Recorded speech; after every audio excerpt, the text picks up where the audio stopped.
All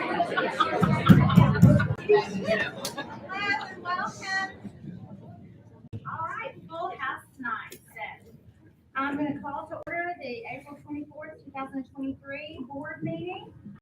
I need approval of the agenda. Do I have a motion to approve? So moved. Do a second? Second. All in favor? Also, we need to approve the March 2023 board meeting minutes. Do I have a motion to approve? So moved. Do a second? Second. All those in favor? And then on to recognition. All right, best part of the day. Jarrell Horton, are you here? Yes, sir. You've got the largest band you've ever had in here. You want to do anything? Actually, we're not as large as your marching band, but we'll. No, I'm just saying, need a few more folks. Yeah, all right. Hey, we wanted to invite you to the high school because much of this evening is about celebrating the world of the fine arts, performing arts. We've got a lot of our outstanding folks here, our students who have represented us so well this year. So parents, thank you for coming. I would say that it's not the ideal time to try to get in here when the kids are leaving, but you navigated it, and I appreciate it.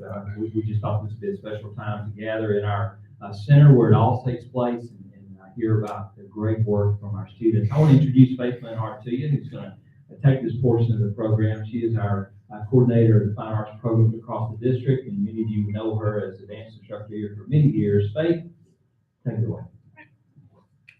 Hello, we're excited to celebrate these students tonight, and what I'm going to do is just call them up by their genre of art. Their teacher can come with them, and then the directors, y'all can say a little bit about the award that the kids want to let them introduce themselves. So we're going to start with theater.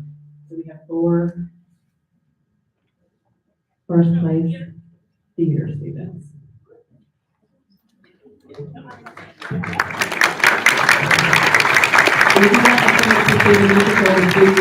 had a great turnout.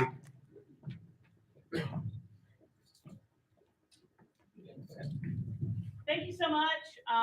These are our first place students at Trumbauer. Trumbauer is our state competition where our students compete against the best of the best in the entire state. And we were very proud to be able to have these students who we knew were the best of the best, but now the whole state does. If y'all could go through and say what you won.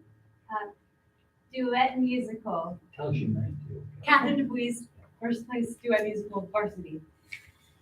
Ava Moore, first place duet acting classical. Project. varsity.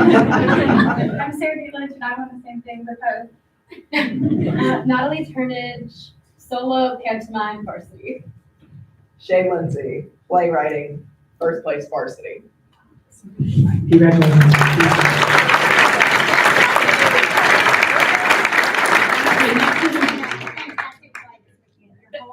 Thank you so much. We've been very lucky to have an incredible group of students that are not only wonderful to be with, but incredibly talented as well. World class. Thank you. Thank you very much. Next, we're going to do the Revelette dance team. So if the junior varsity wants to come up first, and their coach, Sarah Strada.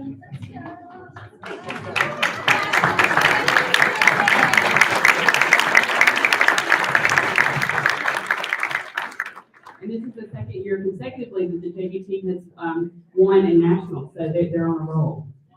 No pressure. Yes, and this is the first time that this team, oh wait, where do I stand? Excuse me. This is the first time this team competed in Orlando with 2 dances, right? Both categories had prelims and finals, right? So we took the advice from our judges and we essentially applied their feedback, and we made a whole nother routine for the next day for them to compete with, and that's why we won national champs, because we listened to our judges and we made adaptations, and I'm very proud of these students. They showed up, right? Let's go Reds. Oh, you want to go? Let's go down the line. Introduce yourself, right? Because you want to know who these winners are, right? Hey, I'm Lainey Ann. I'm Emmy, I'm co-captain. I'm Emma, and I'm captain. I'm Alexis. I'm Kate. I'm Meredith. I'm Taylor. I'm Mary Beth. I'm Claire. I'm Sam Stewart. I'm Sophie. I'm Parker. I'm Rylan. I'm Sadie. I'm Helen. I'm Ella Caitlin. And I'm Leslie. Y'all turn around and show them back your jacket. And we're all very proud of the debut-elect. Thanks, everybody.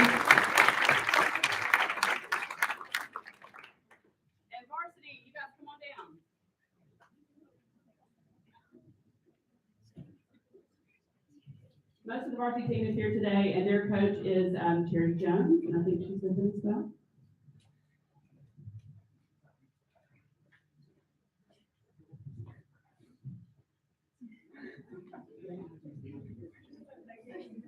Sorry, we don't have any tighter to want. So as she said, I'm Charity Jones, and this is my first year coaching the varsity Rebelettes. So I'm very proud of this team. We're missing several, there's 15 of them. We're not all here. But they placed this year at Nationals 3rd place in their team performance routine. It was a hard category to be in, but we did a great job, first year for me. They did well at their state competitions as well with both of their dances. So I'll let them introduce themselves to you. I'm Claire. I'm Lily. I'm Harper. I'm Josie. I'm Gabby. I'm Anna. I'm Hannah. I'm Madison. I'm Elizabeth, and I'm Captain. And we're missing Margaret, Brady, and JC, and Caroline, and Lottie, and Elizabeth Ann. So we're missing 6. All right, congratulations, guys. Thank you.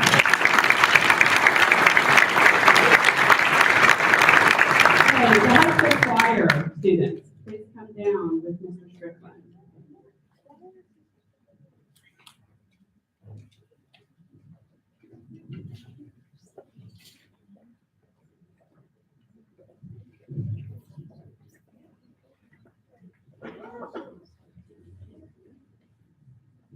Hi, everyone. Taylor Strickland, I'm choir director here at Vestavia High School. These are the students, some of the students, not all of them, that were selected for high school all-state this year. These students auditioned in November on about 7 or 8 pieces of music, depending on the choir that they were auditioning for. As much as I would like to take all of the credit for them being up here today, we tried to stay out of the preparation for their audition as much as possible. So these students learned all of this music by themselves. And auditioned were selected for a festival that took place in March. That was hundreds of students from all over the state. So these are truly some of the best choir students in the state. And I'll let them introduce themselves. And first and last name, and what year you are. Catherine DeWeese. I'm a senior. Bella Triplett. I'm a senior. Maggie Miller, and I'm a junior. Reagan Kessler, and I'm a senior. Collins Titus, and I'm a freshman. Alexis Rudolph, and I'm also a freshman. Morgan Latimer, and I'm a freshman.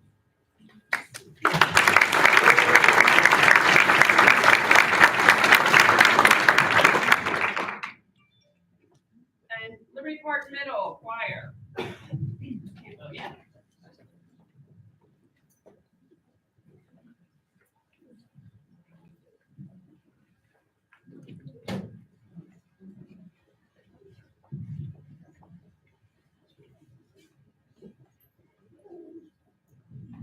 This is most of our students who made the Alabama All-State Choir. Just like Taylor said, they had to learn 7, 8 pieces of music on their own. And I pretty much stay out of it, just like Taylor said. I kind of let them learn the music on their own. I got them a little if they need help. And then they audition on each of those pieces. And these are the ones that were chosen, minus, there's about, who all are we missing? Emma, Davis, no, Emma's here. Davis, Audrey, Ethan, Clara, Molly Grant. So there's 5 missing in addition to these. Okay, so then. Jordan Aldana, 8th grade. Roger, you're in 8th grade. Jack Burns, 8th grade. Charlotte Self, 8th grade. Emma Salomon, 8th grade. Kate Carney, 8th grade. J.K. Bratton, 8th grade. Ryan Keene, 7th grade. Congratulations.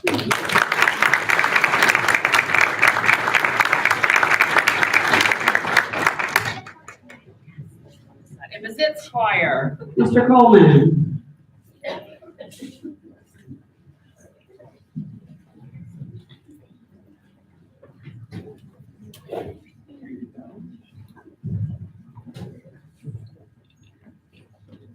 So these are my 2 students that also auditioned for All-State, and they had to do everything that Ms. Cantwell said that they had to do. So they had to audition on the same 6 pieces that those ladies and gentlemen auditioned on, they have to walk into, just so you know, they have to walk into a room. This is the part that she left off, that I think is the most impressive part for all the high school students and the middle school students, is that they walk into a room and they see a judge they've never seen before. And they have 6 pieces that they've learned all the music from beginning to end, but they don't know which section of the music that they're gonna be asked to actually audition on. And so then they're just called upon, boom, to go. And they will just go down the line. And they go into a room not by themselves, but also with other students from different schools and audition in front of other people that they don't know. And I think that's probably one of the most impressive parts of being part of the all-state choir audition process is how they are selected and how stringent the competition is across the state. And so these are a few of our students out of over 1,000 students that auditioned that made this opportunity to participate with other students from across the state and be clinic by a national clinician and taught their music and refine it and everything else to present a concert. So I'm very proud of these students, and I'm gonna let them introduce themselves to you. I'm Amaya Lee, and I'm the 8th grader. I'm Aubrey K. Atkinson, and I'm also an 8th grader.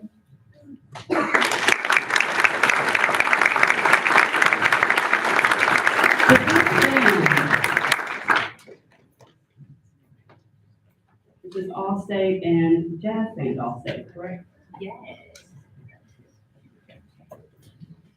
Leah Sang, band director at Presents, for the Alabama All-State Band. This is the highest honor a middle school band student can receive in our state. And they worked for months on the music.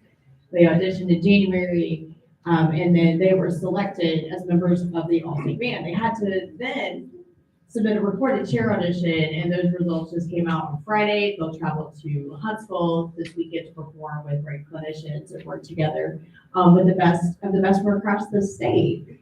And notably, Annika Dalton is a first year top position in the state, and 2 others that are not here today, Daniel Sue on bassoon, a first year player, and A.B. Thompson, a 6th grader on the string bass.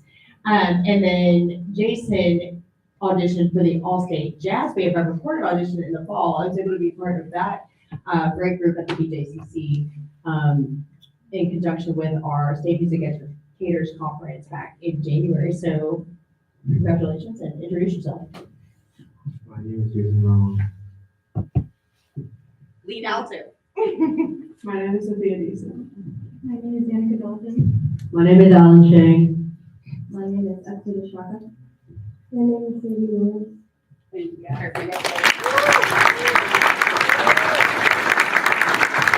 school band.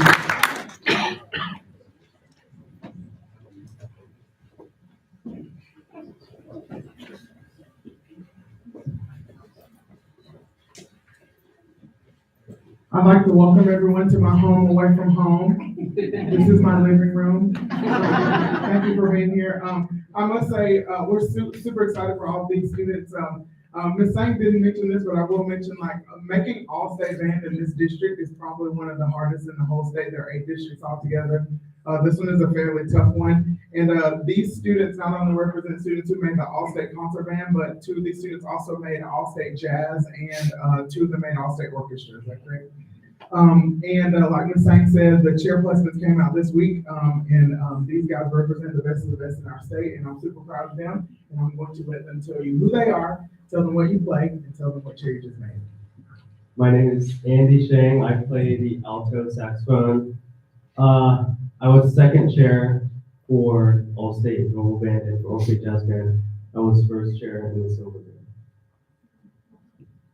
My name is Warren A. I got first year at district band and 6th year in All-State Brick Band.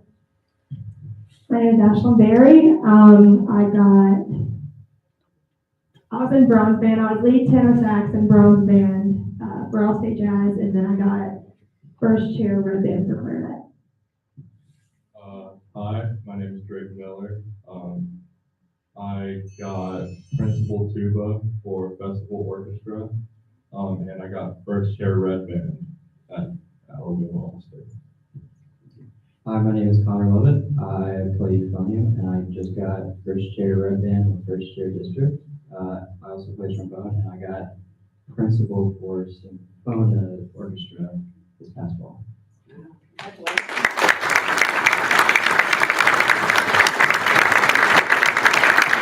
And last but not least, we're going to recognize our art students that were winners of the state competition. So this is the first time that I've been able to research in history that we've had this many winners of the state competition.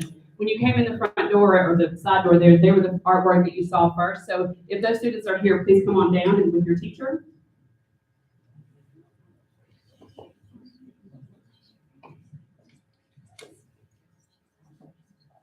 The teachers, I will just let you introduce yourself and then the student and what award they won.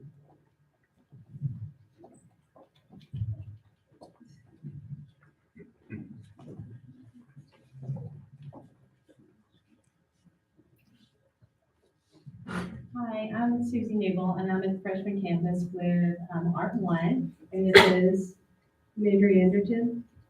Avery won first place in the division for 9th and 10th grade for the state, so we're really excited about that.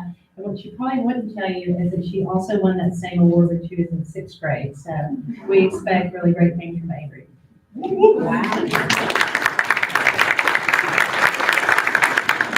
Hello, I'm Lee Ellen Sharp. I'm the art teacher at Vestavia Hills Elementary East, and I'm going to let this little guy introduce himself. My name is Edward. Tell him what grade you're in. Second, Tell him what you did. I was award. She won first place in the K-2 division in the superintendent art show, the state level. I've never had a first place winner, so I'm very, very proud of this guy.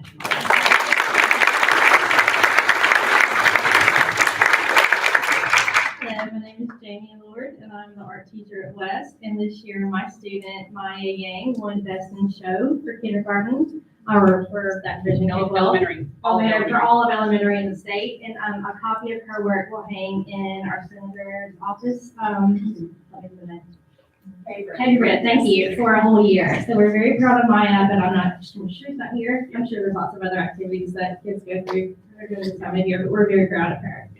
And one thing that Ms. Lord is going to tell you is that the lesson, and it's the one that's Peak the Cat when you come in, is a lesson she created on her own. So it was her original lesson, and it literally won the elementary, for the whole state. So it was a really big deal. They made it at the state awards ceremony. It was they made a really big deal about it. So we're really proud of all you guys. Thank you.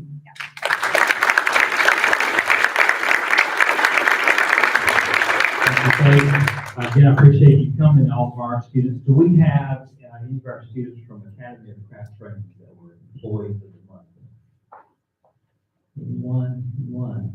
I'm going to recognize you even though you're not here. The Academy of Craft Training is a program that's been in place for several years if you're not familiar with it, and it actually is a program that is based on construction industry trades. And our students who are eligible and apply will go from our school to its site, which is downtown, kind of in the Avondale area, and that's where they do a lot of their schoolwork. And most of the time, when they graduate from the Academy of Craft Training, and some of them will do that in May, they'll be offered jobs. So they will leave high school with a diploma and a job into trades that have a lot of opportunities for growth. It is a tremendous program. And we have normally a number of students, anywhere from 10 to 15 students that are a part of that program each year. And it's fascinating to hear the stories of some of the folks that go through it and how it inspired them. One of them on this list was so inspired that he's not only going to finish in one trade, he's going to take that trade on to college and try to major in that field. It's just fascinating to listen to it, but it's an incredible program. And we had students who were recognized as Students of the Month. And that means of all the schools in the area that send students to Academy of Craft Training, they were selected among their peers. Jackson Fuller in September was recognized as Welding Student of the Month. In February, it was Daniel Reynolds in Building Construction, Kyle Casterline in Electrical, and Emily Salas in Welding. So congratulations to them. If any of you guys know them, certainly give them some applause because that is just outstanding work.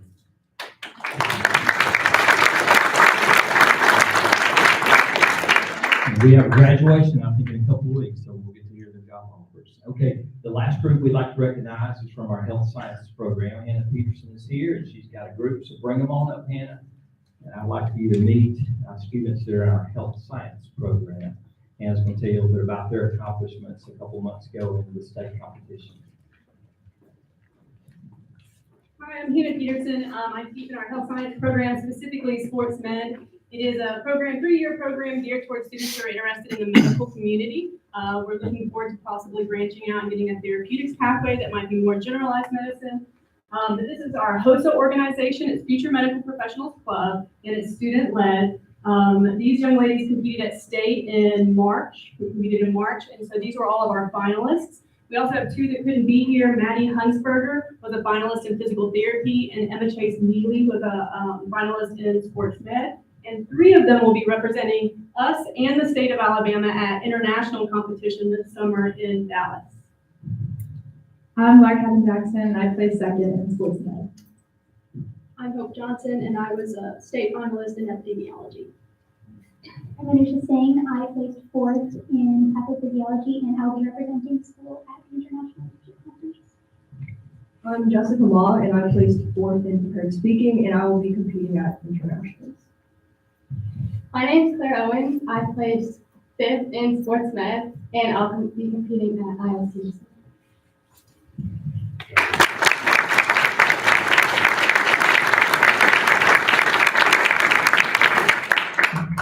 Any comments? So excellent work, everyone, parents, kids. I know it takes a lot of our parents to get your kids to all these activities as well, but excellent showing in all of our arts, health sciences, academic training. So you are well-rounded students. And thank you for coming. You do not have to stay. You are more than welcome to stay, but we certainly understand that you have things to do. So if you would like to go, feel free.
That's an always vision. That's an always vision. All right, take your time, look at the art.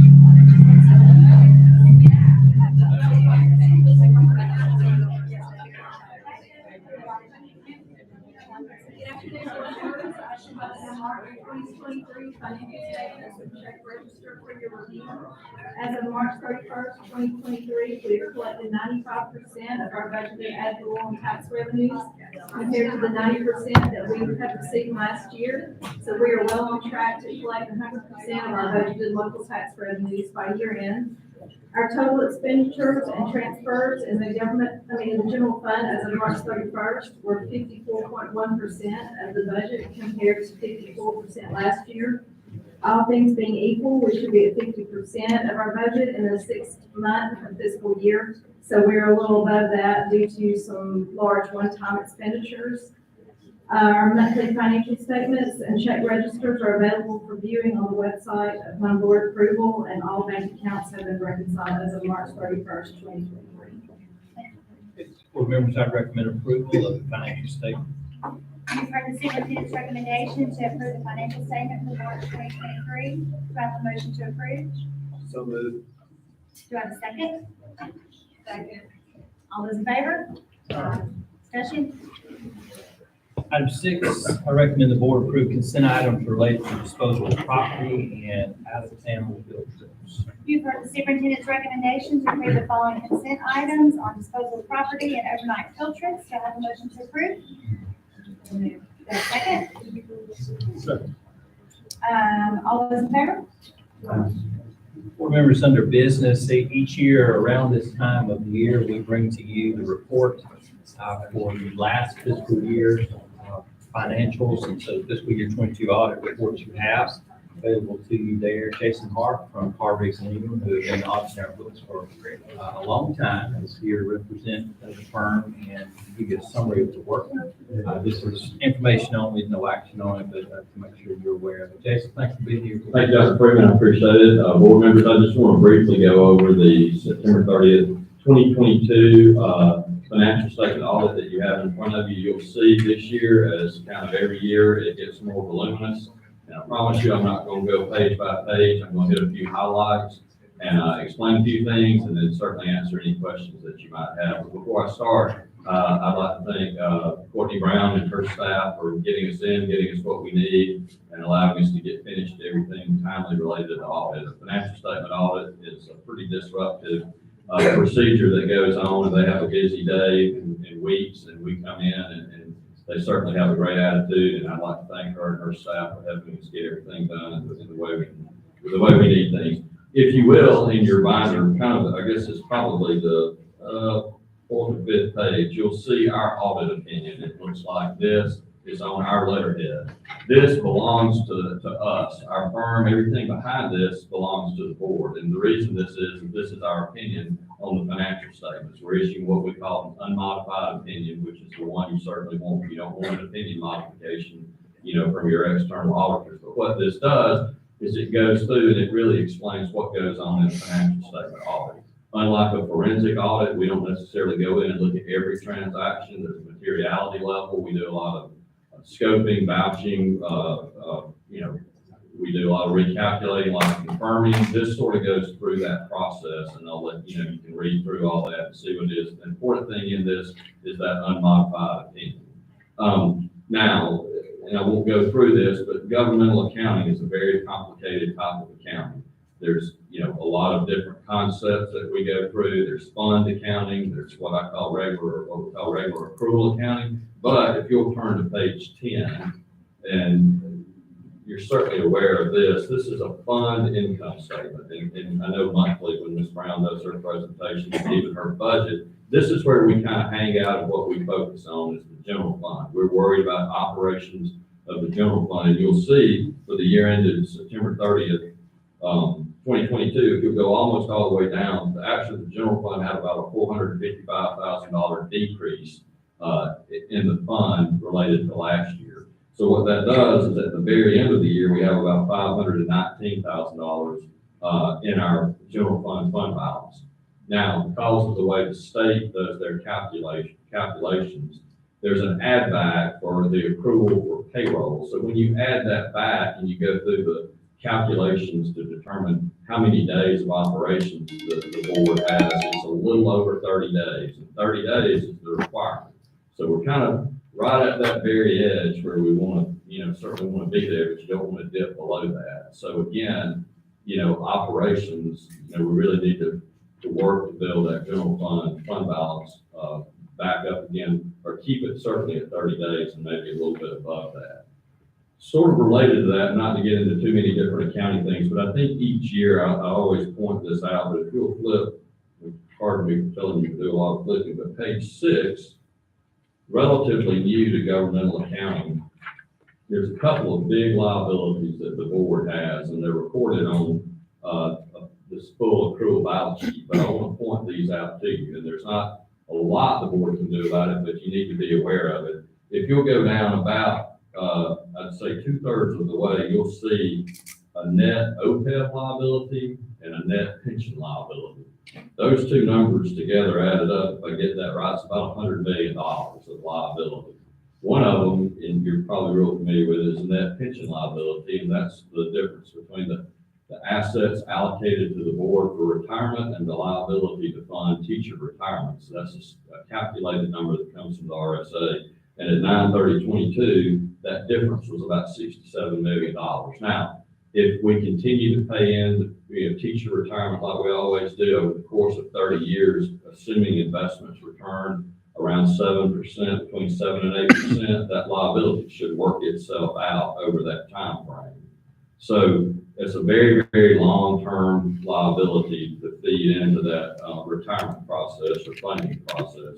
Above that is what's called a net OPEB liability, and OPEB stands for Other Post-Employment Benefit Liability. So that represents healthcare costs for retirees. And you'll see that's $33 million.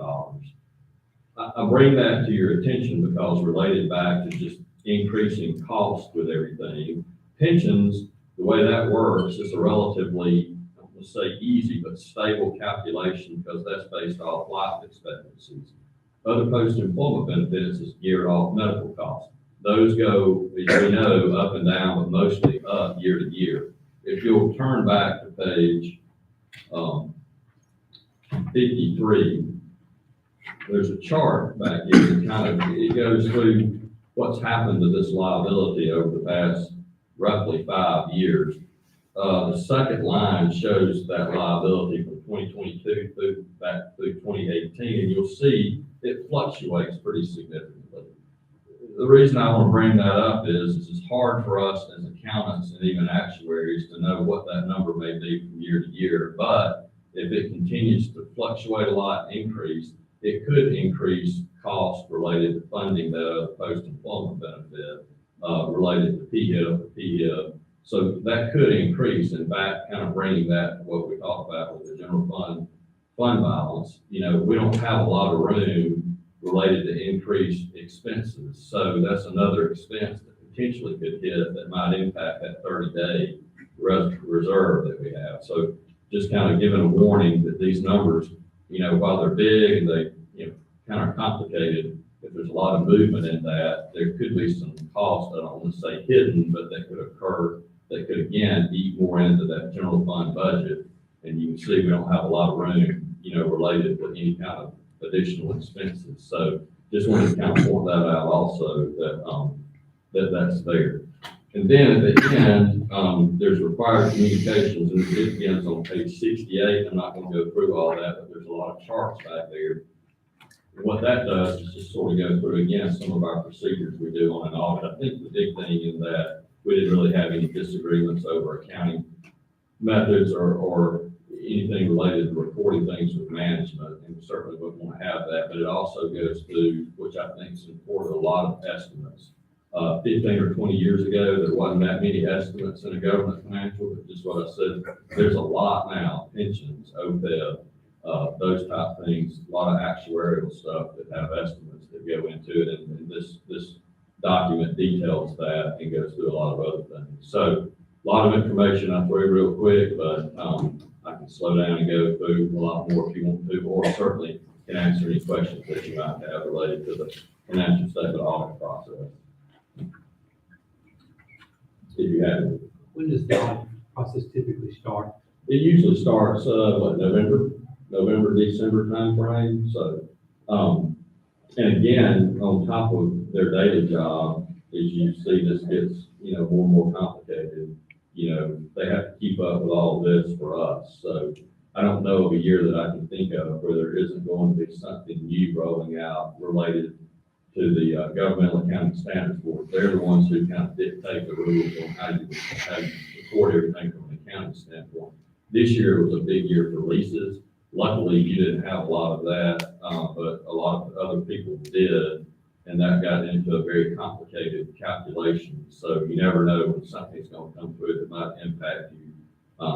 That's just one more extra thing, added into the mix to be baked to come out to your audited financial statement. So that process usually lasts, Courtney, 3-4 weeks, field work. So. Jason, thank you for the Thank you very much. Appreciate it. Board members, I do want to again express appreciation to CRI for the work on this, but it's most especially to with Brown, our CSFO, our team of bookkeepers and staff in our office. To get a modified opinions every year is just something we expect, and we continue to do that. It demonstrates very sound financial controls and practices, and I think it's an adequate, very accurate portrayal of our finances. So I appreciate that. Well done. Thank you. I know this is a huge time commitment for both of us, so thank you. Item B is job descriptions, and I would recommend the board approve job descriptions for elementary STEM, elementary languages, instructional partner, and assistant maintenance director. You've heard the superintendent's recommendation to approve the job descriptions for elementary STEM, elementary world languages, instructional partners, and assistant maintenance director. Do I have a motion to approve? So moved. For a second? Second. Discussion? Oh, sorry, that's not fun. The job descriptions is really the final piece that we wanted to consider relative to One Rebel, One Future. If we are successful in a board vote, then the board, we could immediately begin advertising for positions so that we could start the implementation of our academic programs last year. And so we wanted to queue this up like we have brought architectural agreements to you to prepare for the construction pieces. All that's been completed. So this is our last step to do that. And at this point, we'll just await the outcome of the vote. And these will be ready shortly thereafter if we're successful. You're gonna be busy. You get ready for it. All right, all those in favor? Item 8 is personnel. I recommend the board approve the personnel actions as submitted. You've heard the superintendent's recommendation to approve the following personnel items. Do I have a motion to approve? So moved. Have a second? Second. All those in favor? And while he's not here, I will go ahead and say it. Dr. Martin, Patrick Martin's resignation is on here, but we want to thank him for his service here at Vestavia and wish him the absolute best at Trustful. It's a very good move for him, and so we're super excited to see what he can do in Trustful. Okay, board members, I'd like to share a report with you to conclude our meeting tonight with regards to our facilities. And this is a piece of One Rebel, One Future that we have been talking about since July of 2022 when I first brought this to you for consideration. And then throughout the year, we've had monthly meetings where we talk about different components of the plan, as you'll recall. And I will try to keep that communication ongoing through chamber newsletters, et cetera. So I wanted to come back to a report that we shared with you in September, and it's built around facilities. And so I'll just talk a little bit about that and just try to summarize the whole piece of this One Rebel, One Future plan. What you can see are the two goals that we've been discussing throughout the year. The second one, vibrant facilities for profound learning, focuses on safety, accessibility, healthiness of our facilities, and comparability. And so I want to just show you a few pieces of what we mean by that. You got clear. You have. Okay, just a review of our facilities. As you'll recall, we've got a very large footprint at 1.3 million square feet of space, and our average building years are 49, and age $3.2 million in building cost. And all of that equipment is equipment like our facilities that needs ongoing maintenance. And I summarize those things at the bottom. Excuse me, let me go back to that. I summarize those at the bottom, but as we have stated numerous times, the majority of our light fixtures across the district have past their useful life. We would be replacing all of those if we are able to move forward with One Rebel, One Future. 330, about half of our heating and air conditioning units would pass their useful life and are in need of replacement. 236,000 square feet of roofing space that of the 1.3 million we have needs to be replaced. And we have one custodian for every 24,000 square feet, and I don't typically note that we have 7 maintenance staff for 1.3 billion square feet. But those just note some of the realities of facilities and the need to pay attention to the ongoing maintenance of them. As it relates to the comparability part of our conversation, I did want to remind you of the auxiliary spaces that we have in our campuses that are extremely important to the operations of the school. And at 2 of our campuses, elementary-wise, we have the smallest gyms. We have no multi-purpose spaces like we do at the other elementary grades, and that is part of the auxiliary spaces our students use every day, and that our teachers obviously need access to. And it's also available for parent meetings and all types of events that go on inside of the school. Dolly Ridge is an example of some incomparability as it relates to the size of the kitchen, as we noted several times, and you can look at the square footages of the other kitchens, this one is woefully inadequate. As it relates to our secondary campuses, what we've talked about is the auxiliary spaces, particularly at the high school, and we sit in one of those today. By my count, when we came in the room, we were about 130 to 140 people in this room. The room was built probably for about that size. That's probably a bit large considering we put a whole band in this room, what that would look like. We're all stacked tightly together. There were 208 marchers at least in the band this year. I think that says it all. This space is inadequate for the size program we have. Choir, which is next door to us, would be the same case as with theater. For all of these award-winning programs, these spaces were built in the original part of this campus in the 1970s. In addition to that, we have a large number of students that participate in athletics. And what you see on our campus is 2 multi-purpose gyms, but that is inadequate in terms of the needs that we have to have space we can control, the environment we can control, so that our students are always able to practice and do the things they're wanting to do with athletics. Multi-purpose gym in Liberty Park, there's 1. There's 2 at the Zits, and the comparability there is that they both have the same number of competitive programs, and so the need for the space is the same. With those things in mind, I wanted to just share with you, as part of this process, it's been going on for several years as we head to this point. We have engaged with services with Latham Associates, who did a facility assessment for us several years ago. That was the beginning pieces of what we worked on that was shared with you in a board meeting several years ago. DOL Solutions, another one of our partners, did a safety and security analysis for all of our districts. That too was shared with you in the board meeting a few years ago. That noted some of the recommendations that we have. And Schneider Electric is our partner with energy management, and they have too brought to you during board meetings the examples of the improvements that we need to make as it relates to energy savings. So they have partnered with us all along the way. The facility and campus priorities, I want you to know that over the last couple of years, we've had design teams both at the district and school level who have developed priorities for our district. We shared that with you as part of the conversations we had in September. Those are noted specifically on our website, on rebel1future.com, where you can see the specific projects that each of the schools will have. I'll talk some of those generally in a few moments. And then from a budget preparation side, in the board meeting last year, we approved a contract with LeBoyne to do some levels of programming services with us, and they have been working on the budget side along with Brandon James. So what we do have here is a list, a comprehensive list, I think, of the partners that the work that's going into the project to bring it to date.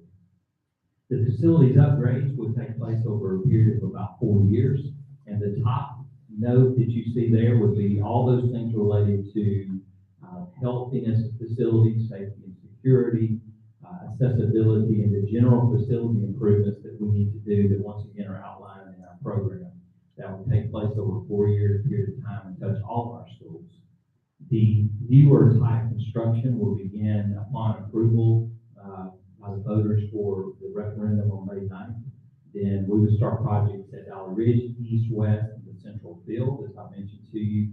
We would follow that up the next year to begin projects on our facilities at Liberty Park, the Zits, and the high school. And all of that, again, would be about a 4-year period of time.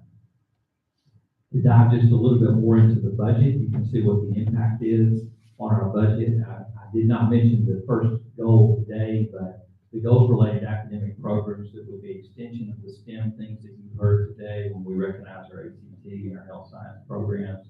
The STEM programs for elementary grades, world languages, instructional partners, additional counseling resources would all be 22% of the budget. And then we would be adding additional staffing for school operations in the way of custodial maintenance staff, that's 17%. The two on the left of the chart here, 17% and 44%, that represents the annual debt service for what would be $100 million estimated in construction costs. Broken down, that's 17% for the renovations at the high school. That would include this facility we're in. The rest of it, 44%, would be for all of the other improvements across the district, improvements to existing facilities, dealing with our expansions for comparability, et cetera. So that is fully about 2/3 of the annual budget of $8.2 million. Breaking down that just a little bit more, you can see a summary of this, and And that shows you academic programs will be 1.8 million, operations 1.4 million, and facilities improvements 5 million.